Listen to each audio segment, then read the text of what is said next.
बघा, मला भेटल्यानंतर मनोज जरांगेंनी जर आंदोलन थांबवलं असतं किंवा सुरू झालं असतं तर मागच्या 3.5 वर्षामध्ये महाराष्ट्रातल्या पत्रकारांपेक्षा छत्रपती संभाजीनगरच्या पत्रकारांना जास्त अनुभव आला असता. त्याच्यामुळे अनेक वेळा मी त्यांना भेटलो, अनेक वेळा त्यांच्याशी चर्चा केली.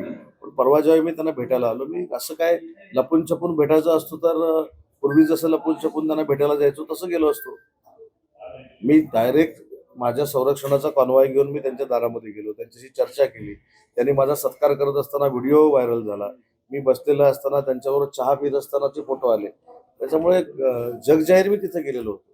आणि मनोज जरांगेंनी मी सांगून ऐकावं एवढं ते काही छोटं नेतृत्व नाही आहे. ते मराठा समाजाचं नेतृत्व करतात, त्यांच्याबरोबर लोक आहेत. आणि मी जाऊन तिथं त्यांना सांगून ते आंदोलन करणार, मी आंदोलन थांबवणार अशी काही परिस्थिती नाही आहे. त्यांना लाखो मराठा समाजातले युवक जे आहेत हे नेता मानतात. त्याच्यामुळे त्यांची भूमिका वेगळी आहे.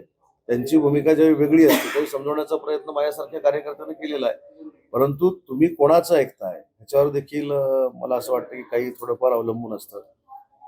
गुणरत्न सदावर्तींनी सांगितलं की मी तिथं गेलो आणि आंदोलनाला सुरुवात झाली. त्याच्यावर तुम्ही सगळ्यांनी ब्रेकिंग बनवली आणि मी तसं करू शकतो अशा पद्धतीच्या भूमिका निर्माण झाल्या. आता ह्याच्या हे बोलण्याच्या पलीकडचं आहे. म्हणजे हे जर मला असं वाटतं की युबीटीच्या कुठच्या नेत्यांना बोललं असतं किंवा स्वतः भाजपाचे कोण नेते बोलले असते, मी समजू शकलो असतो. आमचे वकील साहेब तुमचं पण मनोरंजन करतात, आमचं पण करतात आणि महाराष्ट्राच्या जनतेचं करतात. वकील साहेब कुणाच्या ह्याच्यावरनं बोलतात असं हे तर सगळ्या महाराष्ट्राला माहित आहे. बघा, ते त्यांनी सांगितलं मी मनोज जरांगेला भेटलो म्हणून आंदोलन सुरू झालं. म्हणून मी त्या वकील साहेबांवर काही टीका करणार नाही. त्यांना स्वातंत्र्य आहे, व्यक्ती स्वातंत्र्य आहे, बोलण्याचं स्वातंत्र्य आहे. पण ते जे दुसऱ्याच्या बोलण्याच्या स्वातंत्र्यावर घाला घालतात ते कुठं कायद्यात नाही आहे. त्याच्यामुळे ते जे बोलले त्याच्यावर मी काही टिप्पणी केली नाही.